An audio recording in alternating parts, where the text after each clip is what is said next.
नमो भगवते वासुदेवाय। ॐ नमो भगवते वासुदेवाय। ॐ नमो भगवते वासुदेवाय। हरे कृष्णा। सभी भक्तवृंद को सादर प्रणाम। श्रीमद् भागवतम महापुराण सत्रों की इन श्रृंखला में सभी भक्तवृंद का स्वागत है। हम सभी आज यहाँ पर 18,000 श्लोकों वाले श्रीमद् भागवतम महापुराण को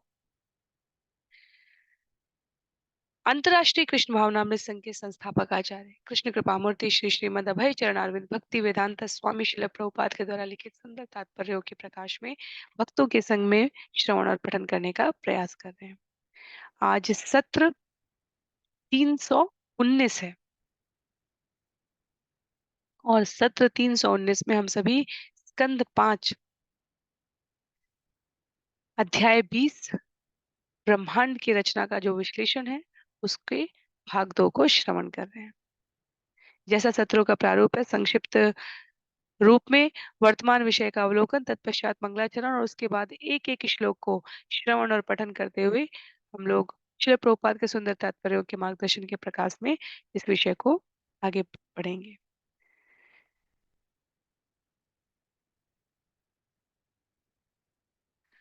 अध्याय 20 जिसमें 46 श्लोक हैं और पिछले सत्र में भाग 1 में हमने श्लोक संख्या 24 तक श्रवण और पठन किया था। उसमें जम्बू द्वीप के आगे लक्षद्वीप, शाल्मली द्वीप, कुशा द्वीप, क्रॉन्च द्वीप, इनके बारे में, यहाँ के निवासियों के वर्णों प्रकारों के बारे में, यहाँ के अधिपतियों के बारे में, ये किन सागरों से घिरे हैं, इनका आकार क्या है, इनको कितने भागों में विभक्त किया है, इन सब का हमने श्रवण और पठन किया। आज के सत्र में मंगलाचरण के पश्चात हम लोग शाक द्वीप के बारे में आगे पढ़ेंगे। तो आरंभ करते हैं मंगलाचरण से और उसके बाद जिनके पास भी पुस्तक है उनसे मेरा अनुरोध रहेगा कि संस्कृत के श्लोकों का वाचन करने का प्रयास करेंगे। अन्य सभी इसके लिए यहाँ स्क्रीन पर मैं श्लोकों को प्रस्तुत भी करूंगी। नारायणं नमस्कृत्य नरं चैव नरोत्तमं देवीं सरस्वतीं व्यासं ततो जयम् उदीरयेत्। शृण्वतां स्वकथा कृष्ण पुण्यश्रवणकीर्तन यद्यन्तस्तो भद्राणि विधुनोति सुयस्यताम्। नष्टप्रायेषु भद्रेषु नित्यं भागवत सेवया भगवत्युत्तमश्लोके भक्तिर्भवति नैष्टिकी। ॐ अज्ञानतिमिरान्धस्य ज्ञानाञ्जनशलाकया चक्षुन्मीलितं येन तस्मै श्रीगुरुवे नमः। मूकं करोति वाचालं पङ्गुं लङ्घयते गिरिं यत्कृपातमहं वन्दे परमानन्दमाधवम्। वाञ्छाकल्पतरुभ्यश्च कृपा सिन्धुभ्य एव च पतितानां पावनेभ्यो वैष्णवेभ्यो नमो नमः।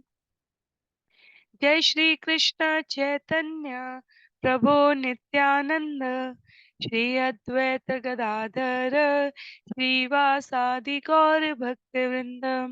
हरे कृष्णा कृष्ण कृष्णा हरे हरे, हरे राम राम राम हरे हरे। हरे कृष्णा कृष्ण कृष्ण हरे हरे, हरे राम राम राम हरे हरे। हरे कृष्णा कृष्ण कृष्ण हरे हरे, हरे राम राम राम हरे हरे। हरे कृष्णा। तो पुनः सभी भक्तवृंद को सादर प्रणाम। सत्र 319 में सत्रों की संख्या इस संदर्भ में कहनी आवश्यक होती है कि हमें अपने क्रमिक अध्ययन के विस्तार का एक आकलन चलता रहे। सत्र 319 में हम सभी स्कंद 5 अध्याय 20 भाग 2 का श्रवण और पठन करेंगे।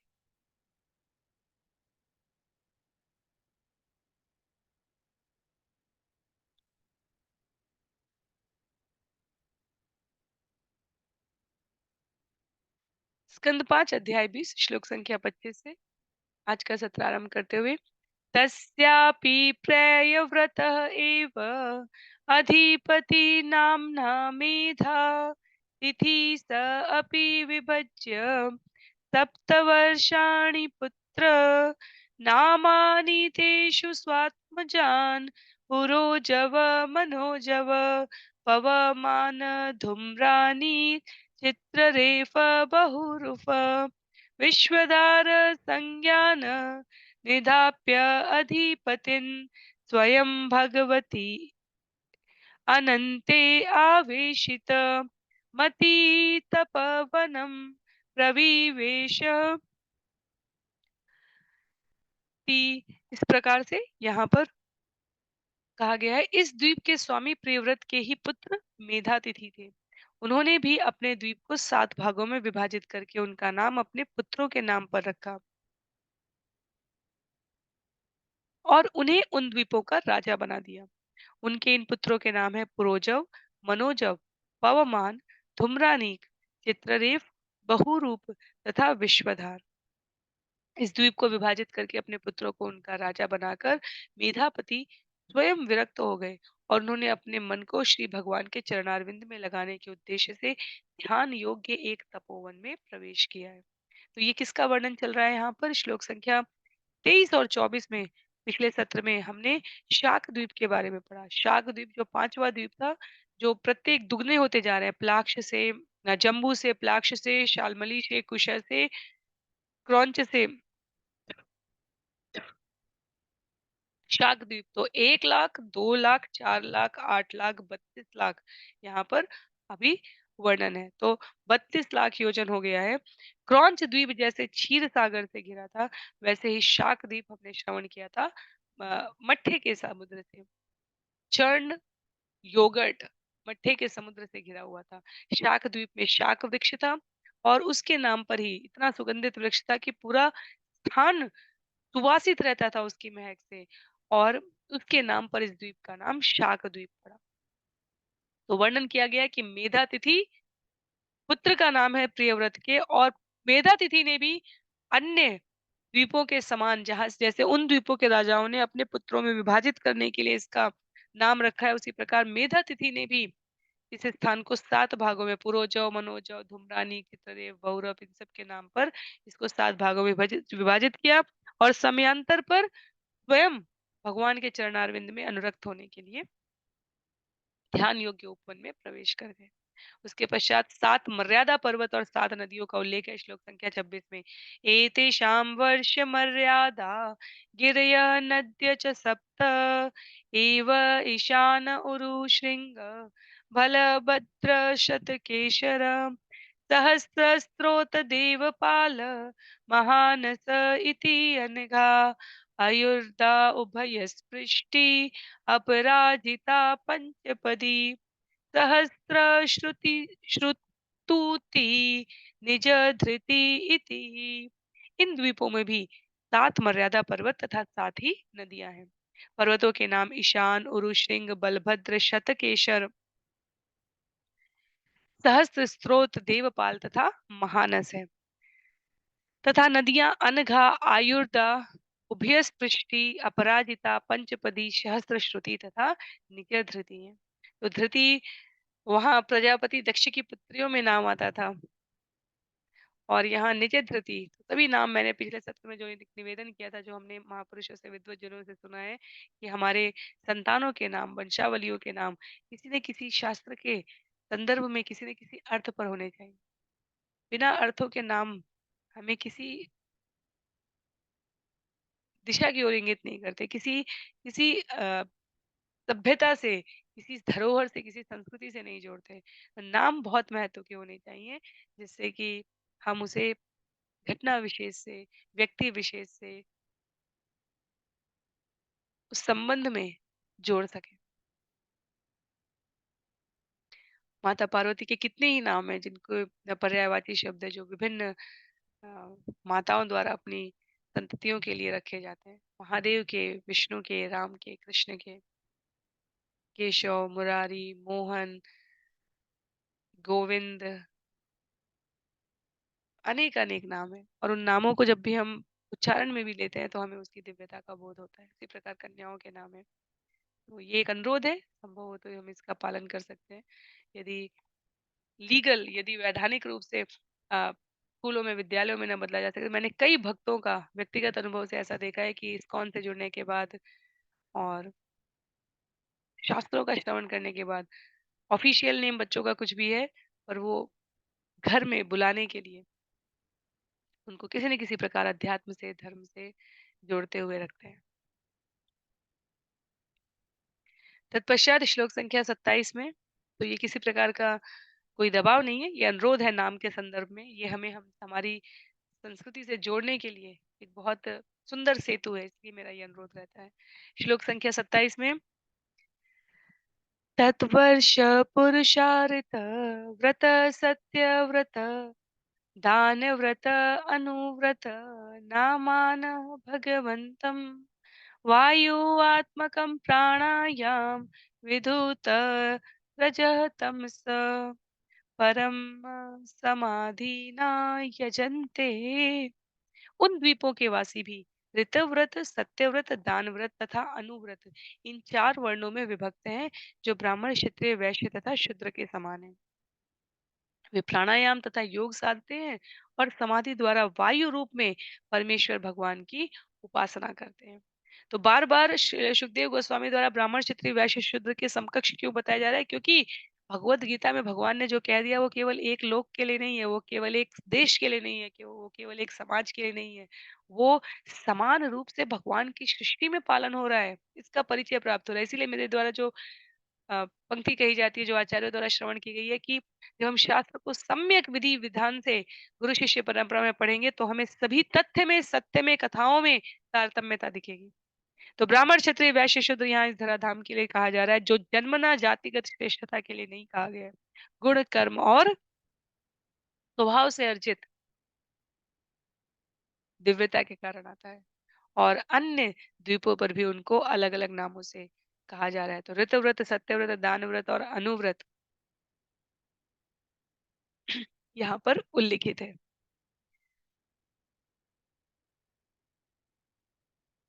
पिछले जितने भी द्वीपों का हमने श्रवण किया, वहाँ कोई न कोई अधिपति के रूप में है। यहाँ पर समाधि द्वारा वायु रूप में परमेश्वर भगवान की उपासना की जा रही है, इसका उल्लेख है।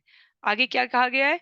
श्लोक संख्या 28 में, अन्तः प्रविश्य भूतानि यो बिभर्त्यात्मकेतुभिः अन्तर्यामीश्वरः साक्षात् पातु नो यद्वशे स्फुटम्। शाक द्वीप के निवासी वायु रूप में श्री भगवान की उपासना निम्नलिखित शब्दों से करते हैं।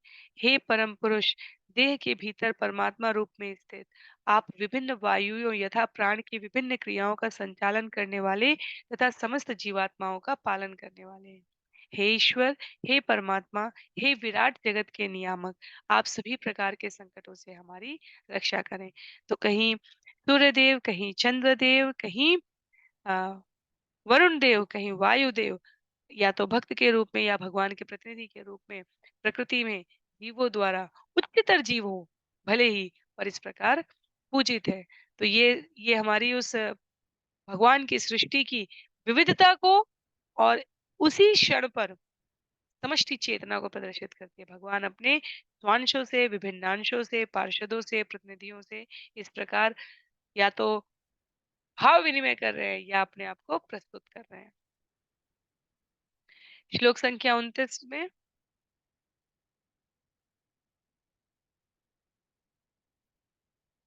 एवमेव दधिमण्ड उदात परत पुष्कर द्वीप तत द्विगुणयाम समन्तत उपकल्पित समानेन स्वादुदकेन समुद्रेण बहिरावृतो यस्मिन् बृहत् पुष्करं ज्वलन शिखामलकनक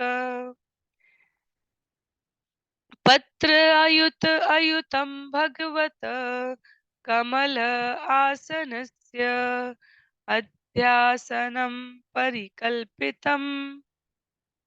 दधि के समुद्र से बाहर पुष्कर नामक एक अन्य द्वीप है, जो इस समुद्र से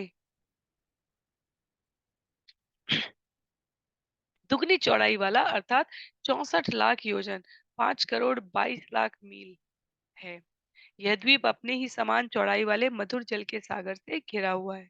पुष्कर द्वीप में अग्नि की ज्वालाओं के समान दैदीप्यमान 10 करोड़ स्वर्णिम पंखुड़ियों वाला विशाल कमल का पुष्प है, जो सर्वशक्तिमान तथा इसी कारण कभी कभी भगवान कहलाने वाले ब्रह्मा का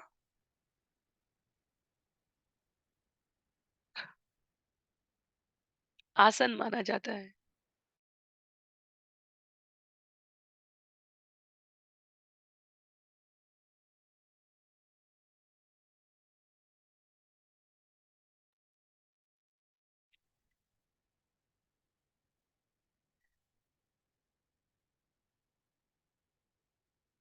यदि हम द्वीपों की इस स्थिति को देखें, तो शाक द्वीप के बाद यहाँ पर हमें पुष्कर द्वीप दिख रहा है।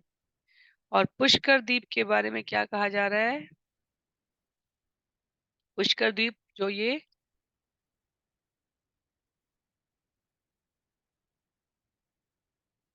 आप सभी को चित्र दिख रहा है, ये जो नारंगी चक्र दिख रहा है हमें, बिल्कुल यहाँ पे इसको पुष्कर द्वीप कहा जा रहा है। क्या कहा जा रहा है?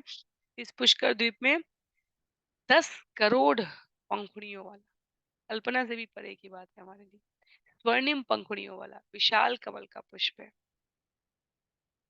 और जो भगवान कहलाने वाले ब्रह्मा, द्वितीय सृष्टि, प्रथम सृष्टि तो स्वयं भगवान द्वारा की गई है और ब्रह्मा जी को जिन्हें नियुक्त किया गया है, उनका आसन बताया गया है इसे। कितनी रचनाशीलता की पराकाष्ठा हम अपनी दृष्टि से समझ सकते हैं। श्लोक संख्या 30 में इसका आगे उल्लेख करते हुए कहा गया है, तद्द्वीप मध्ये मानस उत्तरनामेक एव अर्वाचीन पराचीन वर्षयोर्मर्यादाचल अयुतयोजनक्षायायां यत्र तु चतसृषु द्विषु चत्वारि पुराणि लोकपालानाम इन्द्र आदीनां यदुपरिष्टात् सूर्यरथस्य मेरुं परिभ्रमत संवत्सरात्मकं चक्रमं देवानाम् अहोरात्राभ्यामं परिभ्रमति। उस द्वीप के बीचों बीच भीतरी तथा बाहरी ओर की सीमा बनाने वाला मानसोत्तर नाम का एक पर्वत है। यह 10,000 योजन 80,000 मील ऊंचा और इतना ही चौड़ा है। इसके ऊपर चारों दिशाओं में इंद्र आदि लोकपालों की पुरियां हैं। सूर्यदेव अपने रथ में आरूढ़ होकर इस पर्वत के ऊपर संवत्सर नामक परिधि में जो मेरु संवत्सर नामक परिधि में जो मेरु पर्वत का चक्कर लगाती है यात्रा करते हैं। उत्तर दिशा में सूर्य का पथ उत्तरायण और दक्षिण दिशा में दक्षिणायन कहलाता है। देवताओं के लिए एक दिशा में दिन होता है तो दूसरी में रात्रि। बहुत सारी यहाँ पर बातें बताई गई हैं। चित्र के पास वापस पहुंचते हुए हम लोग समझने का प्रयास करेंगे। ये सूर्य सन चैरियट जहाँ पर लिखा है, गुलाबी रंग की जो पंक्ति हमें दिख रही है, इसको यहाँ पर कहा जा रहा है कि ये ये जो बिल्कुल पतली सी एक लाइन दिख रही है हमें रथ के चक्र के सूर्य के चक्र के लिए, उसके बारे में यहाँ पर कहा जा रहा है। ये किससे घिरा हुआ है? पुष्कर द्वीप अपने आप में मानसोत्तर नामक पर्वत से, सबसे ऊंचा पर्वत यहाँ पर अभी तक के द्वीपों की जो गणना है उसमें ये लक्षित है। और इसके चारों दिशाओं में इंद्र आदि लोकपालों की पुरिया है। अभी आगे पूरा एक अध्याय है सूर्यदेव के ऊपर, सूर्य के रथ के गमन के बारे में, वहां पर इसका उल्लेख किया जाएगा। मेरु पर्वत का चक्कर लगाते हुए सूर्यदेव अपने रथ में आरूढ़ है। तो उत्तर दिशा उत्तरायण और दक्षिण दक्षिणायन कहलाती है, सबको पता है। जैसे-जैसे तो कहने का अभिप्राय ये हुआ कि 6 मास तक सुमेरु पर्वत की उत्तर दिशा में सूर्य गमन करेंगे। देवताओं का 1 दिन मनुष्यों के 1 वर्ष के बराबर होता है। दिन का अर्थ 12 घंटे यहाँ के 6 माह के बराबर होते हैं। अन्य 12 घंटे यहाँ के 6 माह के बराबर होते हैं। तो कहने का अर्थ हुआ कि जब तक 6 माह होते हैं मनुष्यों के, तब तक देवताओं के 12 घंटे व्यतीत होते हैं। अगले 6 माह में 12 घंटे की रात्रि व्यतीत होती है। तो जब सूर्य उत्तरायण में गमन कर रहा है 6 महीने के लिए सुमेरु पर्वत के उत्तर दिशा में, तो उस 6 माह तक में उत्तर दिशा का गमन उत्तरायण कहला रहा है। देवताओं के लिए वो दिन है। तो 12 घंटे 6 माह के बराबर हैं। देवताओं के 12 घंटे मनुष्यों के 6 माह के बराबर हैं। सूर्य 6 महीने उत्तरायण जब है तो वो देवताओं के लिए दिन है। सूर्य 6 महीने जब धरती के लिए हमें दक्षिणायन में दक्षिण दिशा में गमन करते हुए दिखा रहा है तो वो देवताओं के लिए रात्रि है। तो स्वर्ग लोक के देवताओं के दिन और रात्रि की जो अवधि है वो मनुष्यों से इस प्रकार संबद्ध है। कोई भी दुविधा लगे आप हम लोगों में से किसी को भी ये बिंदु समझने में तो बिल्कुल अपनी जिज्ञासा प्रस्तुत कर सकते हैं। श्लोक संख्या 31 में ततद्वीपस्यापि अधिपति प्रव्रत वीतिहोत्र नाम एतस्य आत्मजो रमणकधातकी नामानो वर्षपति नियुज्य स स्वयं पूर्वजवत भगवत कर्मशील एवास्ते। इस द्वीप का अधिपति महाराज प्रियव्रत का पुत्र वीतिहोत्र है, जिसपे के रमणक तथा धातकी नामक 2 पुत्र हुए। उसने इन दोनों पुत्रों को इस द्वीप के दोनों छोर दे दिए और स्वयं अपने अग्रज मेधातिथि के समान श्री भगवान की सेवा में तत्पर रहने लगा। तो सभी अग्रज अनुज वास्तव में प्रियव्रत अपने पिता की जीवनचर्या का पालन कर रहे हैं। अपने पुत्रों को राज्य देने के पश्चात सभी भगवान की सेवा में रत हो रहे हैं। यहाँ पर 2 पुत्रों के नाम बताए गए हैं वितिहोत्र के, रमणक और धातकी। रमणक पहले भी किसी और भ्राता के पुत्र का भी नाम है। तो इसलिए यहाँ पर ये श्रवण करने के लिए, स्मरण करने की कोई अतिरिक्त प्रयास करने की आवश्यकता नहीं है। तो द्वीप के दोनों छोर देकर भगवान की सेवा में वीतिहोत्र स्वयं को तत्पर कर रहे हैं। श्लोक संख्या 32 में तद्वर्ष पुरुषा भगवन्तं ब्रह्मरूपिणं सकर्मेण कर्मणाराध यन्तीदं च उदाहरन्ति। इस द्वीप के वासी अपनी भौतिक कामनाओं की पूर्ति के लिए ब्रह्मा के रूप में श्री भगवान की आराधना करते हैं। वे इस प्रकार उनकी स्तुति करते हैं। तो बिल्कुल आरंभ में भी वर्णन था, 10 करोड़ पंखुड़ियों वाला द्वीप है, ब्रह्मा का आसन बताया जा रहा है और ब्रह्मा जो भगवान के प्रतिनिधि हैं, तो द्वीप के जीव भगवान की आराधना ब्रह्मा के रूप में कर रहे हैं। क्या कह रहे हैं? श्लोक संख्या 33 में स्तुति करते हुए कहते हैं, यत तत कर्म यत्तत्कर्ममयं लिङ्गं ब्रह्मलिङ्गं जनोर्चयेत् एकान्तं द्वयं शान्तं तस्मै भगवते नमः इति। भगवान ब्रह्मा कर्ममय कहलाते हैं क्योंकि अनुष्ठानों को करके कोई भी उनका पद प्राप्त कर सकता है और उन्हीं से वैदिक अनुष्ठान स्तुतियां प्रकट होती हैं। वे अविचल भाव से श्री भगवान की भक्ति करते हैं, अतः एक प्रकार से वे भगवान से अभिन्न हैं। फिर भी उनकी उपासना एकांतिक भाव से न करके द्वैत भाव से करनी चाहिए। मनुष्य को चाहिए कि अपने को दास मानते हुए पर ब्रह्म को ही परम आराध्य माने। अतः हम भगवान ब्रह्मा को साक्षात वेद ज्ञान के रूप में नमस्कार करते हैं।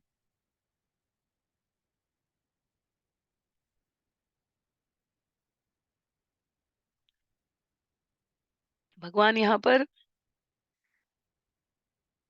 स्तुति के रूप में, शब्द स्तुति के रूप में प्राणियों द्वारा वैदिक अनुष्ठान वर्णित रीति से पूजित किए जा रहे हैं। पर जो भाव है वो अभी भी मनुष्यों के द्वारा स्वयं को भगवान का दास मानकर, परब्रह्म को आराध्य मानकर, ब्रह्मा को साक्षात वेद ज्ञान के रूप में नमस्कार करते हुए।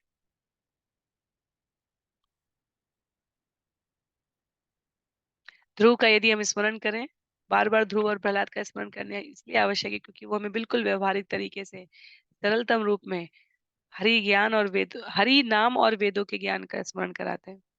प्रहलाद के रूप में हरि नाम और ध्रुव महाराज के रूप में जब भगवान प्रकट हुए और अपने शंख से उनके मस्तक को स्पर्श करते हैं, तो वेदों के ज्ञान की से निस्सृत श्लोकों से ध्रुव भगवान की स्तुति करते हैं। भगवान का संपूर्ण स्वरूप वैदिक ज्ञानमय है, श्रील प्रभुपाद कहते हैं। और जो भगवान की परम आस्था से सेवा करता है, ये ज्ञान उसको प्रकट हो जाता है।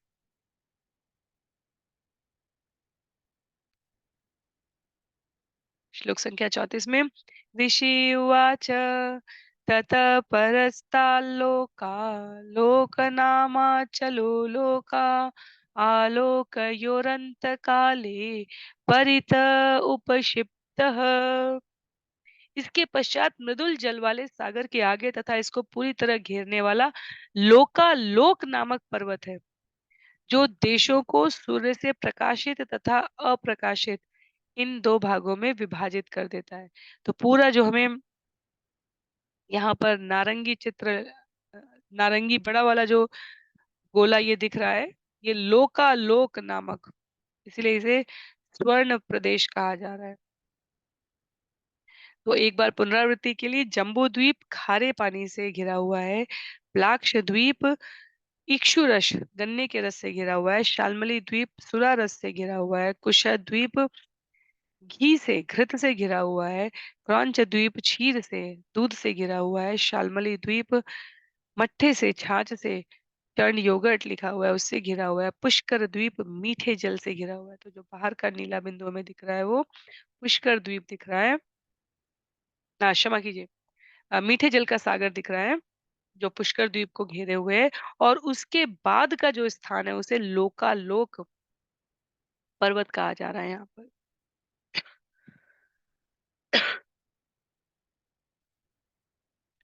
और लोकालोक पर्वत क्या कर रहा है? सूर्य से प्रकाशित तथा अप्रकाशित दो भागों में विभाजित कर रहा है। कैसे कर रहा है? श्लोक संख्या 35 में उल्लेख करते हुए श्री सुखदेव गोस्वामी कहते हैं, यावत मानस उत्तर मेवो अंतरम तावती भूमि कांचन्यन्या दर्श तल उपमा यस्यां प्रहित पदार्थो न कथश्चिन्त पुनः प्रत्य उपलभ्यते तस्मात् सर्वसत्व परिहिता आसित। मृदुल जल के सागर से आगे सुमेरु पर्वत के मध्य से लेकर मानसोत्तर पर्वत की सीमा तक जितना अंतर है उतनी भूमि है। उस भूभाग में अनेक प्राणी रहते हैं। उसके आगे लोकालोक पर्वत तक फैली हुई दूसरी भूमि है जो स्वर्णमय है। स्वर्णमय सतह के कारण यह दर्पण की तरह सूर्य प्रकाश को परावर्तित कर देती है।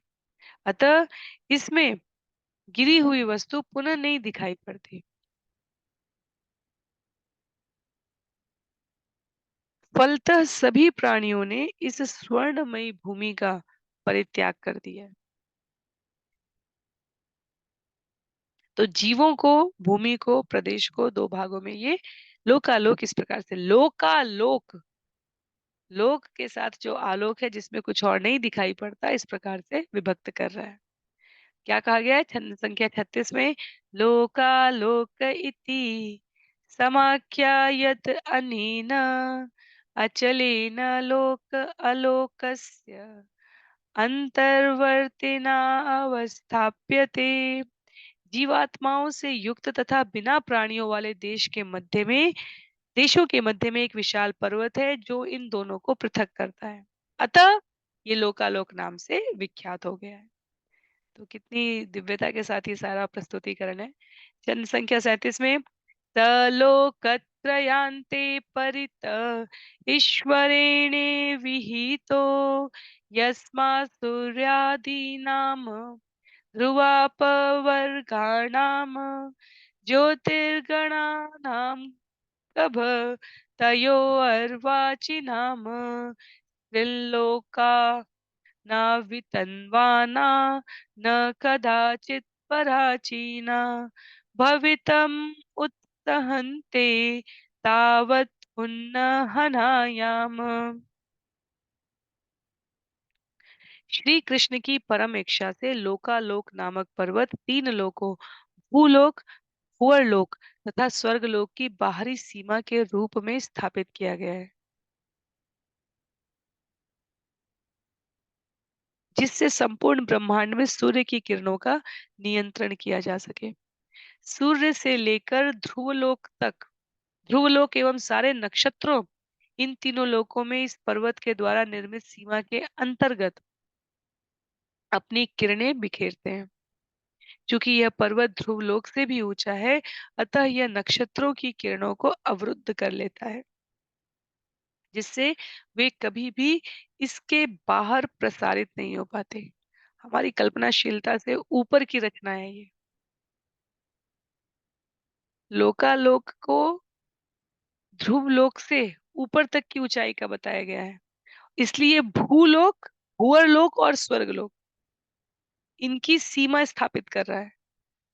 तो जितने भी नक्षत्र हैं, सूर्य को मिलाते हुए पर्वत की सीमा के द्वारा इस प्रकार से नियंत्रित है कि सारा प्रकाश इस भीतर में रहे। तो ये पर्वत अपने आप में क्योंकि ध्रुवलोक से ऊंचा है, अर्थात भौतिक जगत की सीमा बांध रहा है, ऐसे समझना है हमें।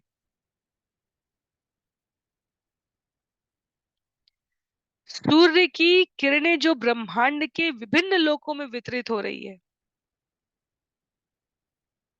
उसका वर्णन सुखदेव गोस्वामी, जैसा उन्होंने अपने पूर्ववर्ती आचार्यों से सुना है, वैसा प्रस्तुत किया है।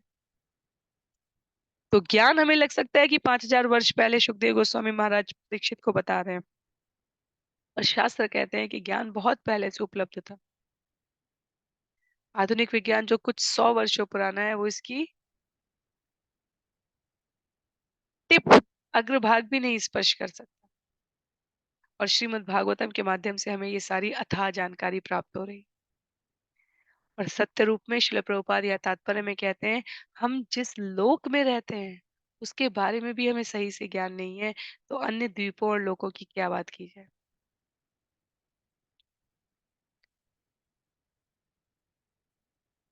श्लोक संख्या 38 में, एतावान् लोक विन्यास मान लक्षण संस्थाभि विचिन्तित कविभिः स तु पंचाशत कोटि गणित अस्य भूगोलस्य तुरी भाग अयं लोकालोक अचल। क्या कहा जा रहा है? त्रुटि, भ्रम तथा वंचना से मुक्त विद्वानों ने प्रमाण, लक्षण और स्थिति के अनुसार लोकों का इतना ही विस्तार बतलाया है। उन्होंने विचार विमर्श के बाद यह स्थापना की है कि सुमेरु तथा लोकालोक पर्वत की दूरी ब्रह्मांड के व्यास की चतुर्थांश अर्थात 12.5 करोड़ योजन है। पुनः, ये सुमेरु पर्वत, ब्रह्मांड और सूर्यलोक, सूर्य के श- विस्तार के बीच की दूरी को कितना बताया गया है? 12.5 करोड़ योजन अर्थात 1 अरब। और ये ब्रह्मांड की चतुर्थांश कही गई है। तो भौतिक जगत, एक ब्रह्मांड की जहां बात की जाती है, और भौतिक जगत 1/4 कहा गया है। बाकी 3/4 में क्या है? आध्यात्मिक जगत है। तो त्रुटि, भ्रम और वंचना से मुक्त है ये, क्योंकि प्रमाण, लक्षण और स्थिति के अनुसार विद्वानों ने इन लोकों का विस्तार बताया है। वास्तव में शिला प्रभुपाद कहते हैं, विश्वनाथ चक्रवर्ती ठाकुर ने तो ब्रह्मांड की परिधि के बीच की दूरी के संबंध में सही-सही ज्योतिषीय जानकारी भी प्रस्तुत की है। पर जिस भाषा में उन्होंने इसको व्यक्त किया है, उसे अंग्रेजी में अनुवाद कर पाना कठिन है। और इसलिए पूरा एक मैं यहाँ पर स्क्रीन शेयर करती हूँ, पूरा एक गद्य है, ये आप देख सकते हैं। श्रील प्रभुपाद कहते हैं, फिर भी पाठकों को पता रहे इसके लिए इस पूरे गद्य को संस्कृत में जो उल्लिखित है,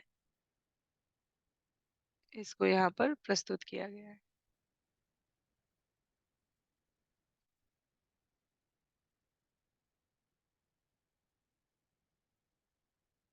तो जो ये 12,500 करोड़ की जो बात की जा रही है, अरबों में, वास्तव में देखा जाए तो मील के संदर्भ में ये अरबों की 12.5 करोड़ योजन की ये जो दूरी है, इसके बारे में कह रहे हैं कि श्री विश्वनाथ चक्रवर्ती ठाकुर स्पष्ट रूप से बता रहे हैं।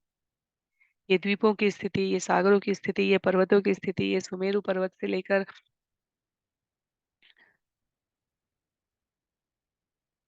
पूरा विस्तार।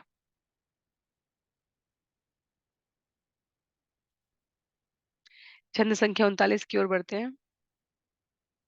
किसी को किसी भी प्रकार की दुविधा लगे तो आप स्पष्ट रूप से पूछ सकते हैं। कोई कोई इसमें संकोच करने की आवश्यकता नहीं है। श्लोक संख्या 39 में ततः उपरिष्टात् चतश्रीषु आशासु आत्मा योनिनाखिला जगत् गुरुणा अधिनिवेशिता ये द्विरद पतय ऋषभ पुष्करचूर्ण अपराजिता इति सकल लोक स्थिति हेतव। लोकालोक पर्वत के ऊपर संपूर्ण ब्रह्मांड के परम गुरु भगवान ब्रह्मा के द्वारा स्थापित गजों में श्रेष्ठ 4 गजपति हैं। इन गजों के नाम है ऋषभ, पुष्करचूर्ण, वामन तथा अपराजित। ये ब्रह्मांड के लोकों को धारण करते हैं। तो ये भी हमारी अ, भगवान की कल्पनाशीलता में है। ब्रह्मांड के जो ये लोकों की बात की जा रही है, इनको धारण करते हुए स्थित है।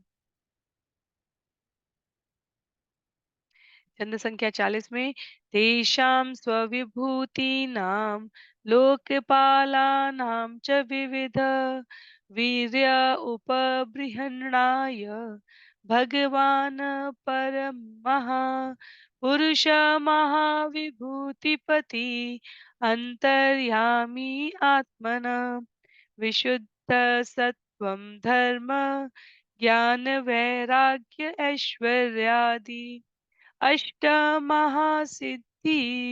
उपलक्षणं विश्वक्सेन आदिभिः स्वपार्षद प्रवरे परिवारितो निजवर आयुध उपशोभिते निज भुज दंडे संध्या संधारयमाण तस्मिन् गिरिवरे समन्तात सकल लोकस्वस्तय आस्ते। इस प्रकार से वर्णित है कि पूर्ण पुरुषोत्तम भगवान समस्त दिव्य ऐश्वर्य तथा चिदाकाश के स्वामी हैं। वे परम पुरुष हैं, अर्थात भगवान हैं। वे प्रत्येक प्राणी के परमात्मा हैं। स्वर्ग लोक के राजा इंद्र के अधीन देवतागण इस भौतिक जगत के कार्यों का निरीक्षण करते हैं। विभिन्न लोकों के प्राणियों के लाभ हेतु तथा उन हाथियों तथा देवताओं की शक्ति को बढ़ाने के लिए भगवान स्वयं उस पर्वत की चोटी पर प्रकृति के गुणों से अदूषित दिव्य शरीर धारण करके प्रकट होते हैं। अपने निजी प्रकाश तथा विश्वक्सेन जैसे सहायकों से घिरे रहकर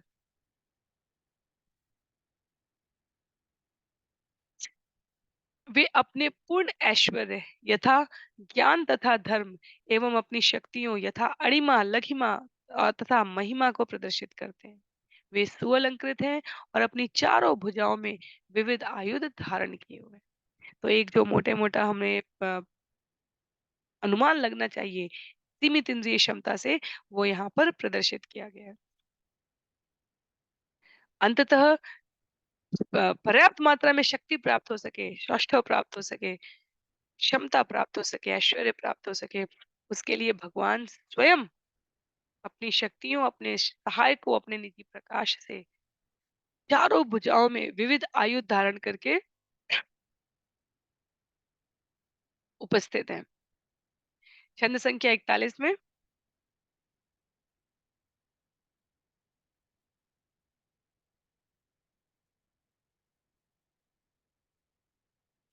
आकल्पमेवं वेशम गत एष भगवान् आत्मयोग मायया विरचित विविध लोक यात्रा गोपियाय इति अर्थ।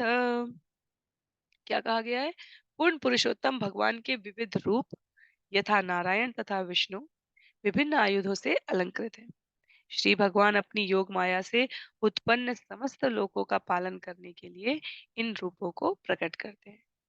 तो ये तत्व है, ये दर्शन है, ये भक्ति है, ये ज्ञान है, ये हमें स्मरण रखना आवश्यक है। क्या कहा जा रहा है?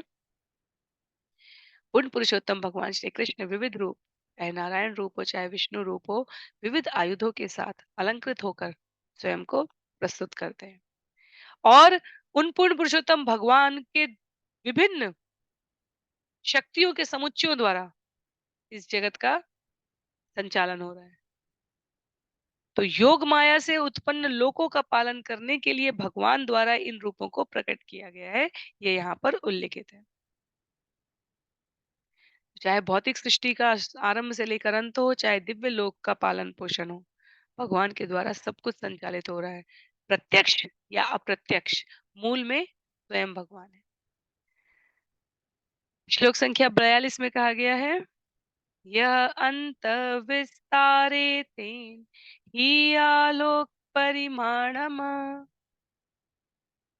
च व्याख्यातं यत् बहिः लोकालोकचलात् ततः परस्तात् योगेश्वर गतिम विशुद्धामुदाहरन्ति।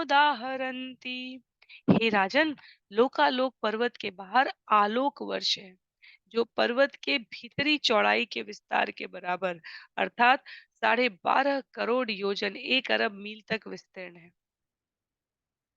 आलोक वर्ष के परे भौतिक जगत से मुक्ति के इच्छुक व्यक्तियों का गंतव्य बताया गया है। तो पहले लोकालोक और उसके बाद आलोक वर्ष। आगे इसके अनुवाद में कहते हैं, इसको प्रकृति के भौतिक गुण कलुषित नहीं कर पाते, अतः यह पूर्णतया विशुद्ध है। ब्राह्मण के पुत्रों को वापस लाते समय श्री कृष्ण अर्जुन को इसी स्थान से होकर लेके गए थे। तो ये कृष्ण पुस्तक की कथा है, जहाँ पर हमने महाभारत में भी ये कथा आती है।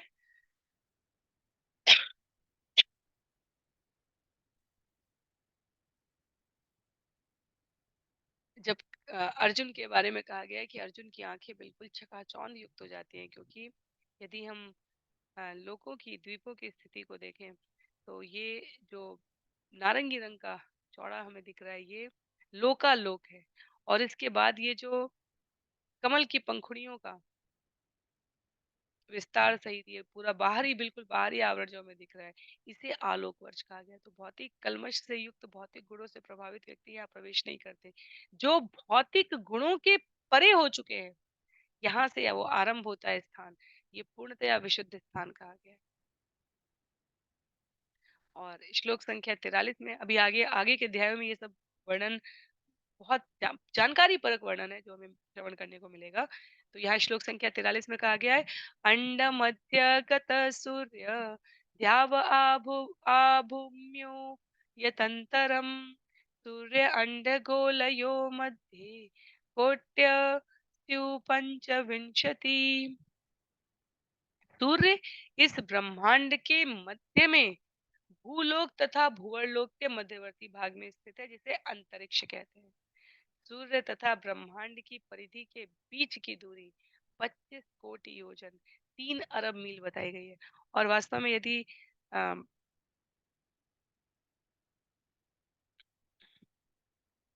भौतिक वैज्ञानिकों की गणना को भी देखें, तो वो श्लोक मैं अगले सत्र में प्रस्तुत करूँगी। जिस गणना के क्रम में इसे बताया गया है, लगभग-लगभग इस जानकारी को हमारे वैज्ञानिक करीब-करीब अनुमान रूप में प्राप्त कर पाए।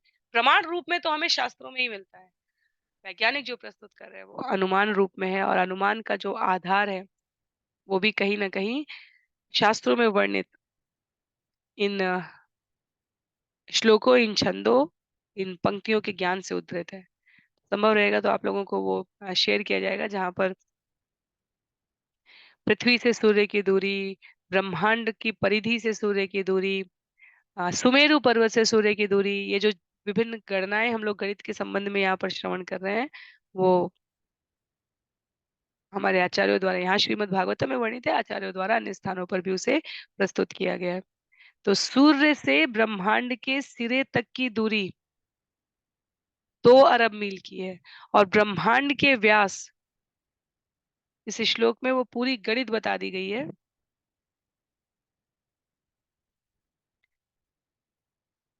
भूलोक, भूअरलोक के मध्यवर्ती भाग में स्थित सूर्य, जिसे अंतरिक्ष में कहा जा रहा है, उस परिधि के बीच की दूरी को यहाँ पर श्रीमद् भागवतम में प्रस्तुत किया गया है। तो ब्रह्मांड का व्यास 50 करोड़ योजन 4 अरब मील बताया जा रहा है।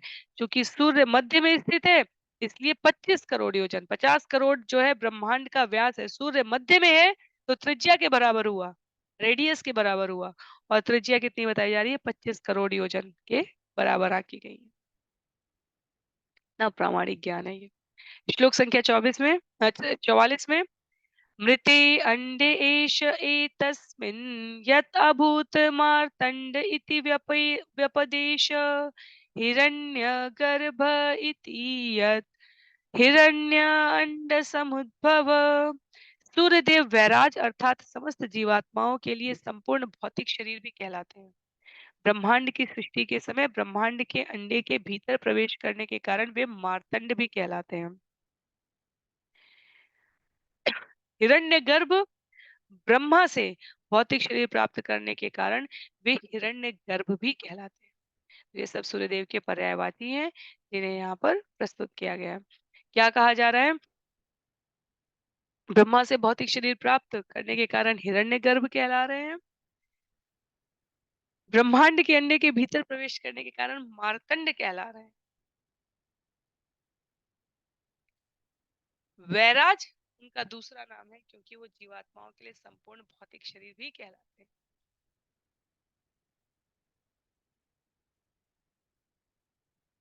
श्लोक संख्या 45 में इसको उल्लिखित करते हुए, सूर्येण हि विभज्यन्ते दिशः खं धौर्मयिभिधा स्वर्गापवर्गो नरकारसो कांसी च सर्वशः।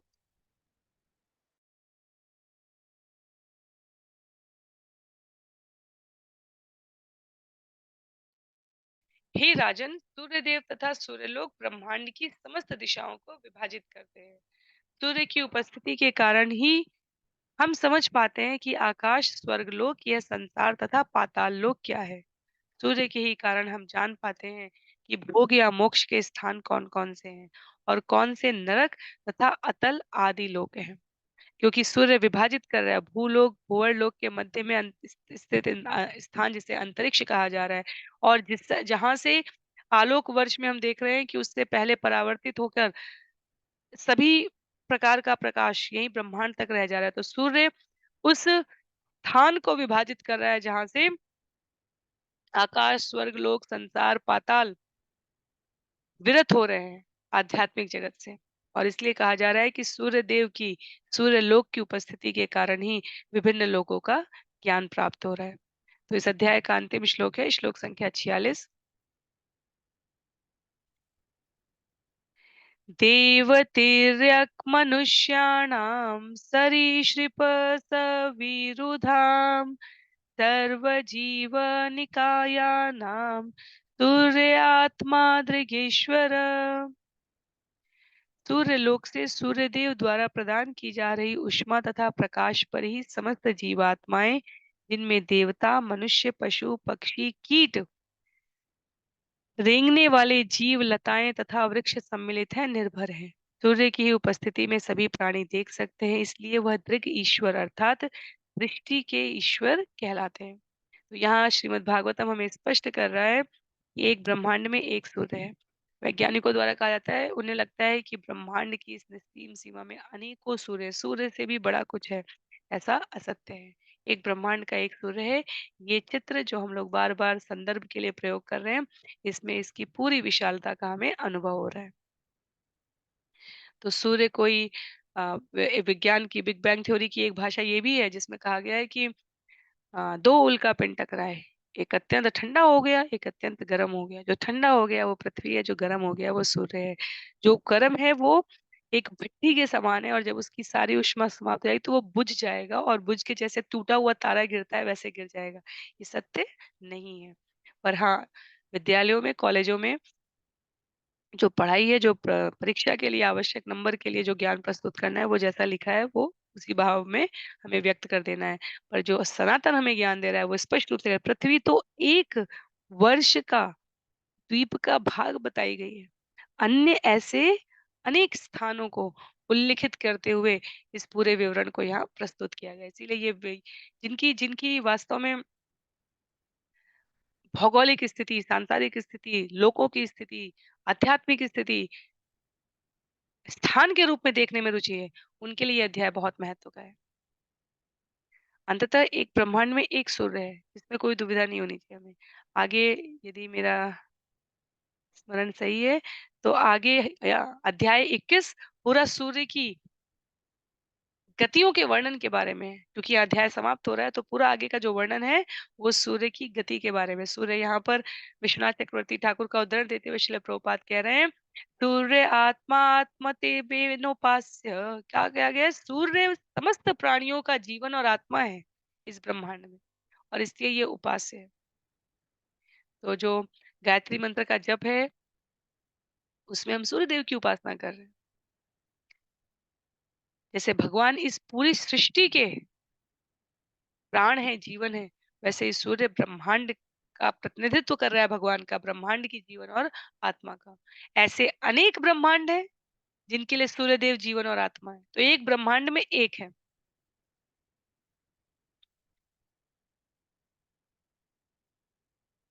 सूर्य कोई खाली स्थान नहीं है। श्रील प्रभुपाद सुंदर यहाँ पर भावार्थ में, तात्पर्य में कह रहे हैं इस बात को। कोई सूर्य केवल एक कोई गोला नहीं है। इसमें जीवात्माएं निवास करती हैं।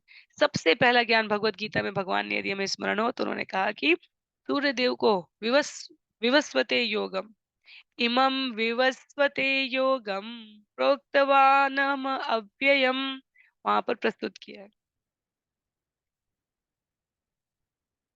तो सूर्य पर भी जीवन है, लोग निवास कर रहे हैं। पृथ्वी पर भी जीवन है। सूर्य अग्निमय लोक है और वहां के प्राणी उस प्रकार का शरीर धारण करके बिना कठिनाई निवास करते हैं। आगे सूर्य की गतियों का वर्णन अध्याय में हमें सूर्य देव के बारे में और जानकारी प्राप्त होगी। पर यहाँ पर ब्रह्मांड के रचना विश्लेषण में जो 7 द्वीप थे, उनका संक्षिप्त विवरण इस प्रकार सुखदेव गोस्वामी द्वारा प्रस्तुत किया गया है। श्रील प्रभुपाद कहते हैं, इस प्रकार श्रीमद् भागवतम के पंचम स्कंद के अंतर्गत ब्रह्मांड की रचना का विश्लेषण नामक 20वें अध्याय के भक्ति वेदांत तात्पर्य पूर्ण हो रहे हैं। तो ये अध्याय यहाँ पर समाप्त हो रहा है और हम सभी की सरल स्मृति में अंकित रहे, इसके लिए इस अध्याय की समाप्ति के पश्चात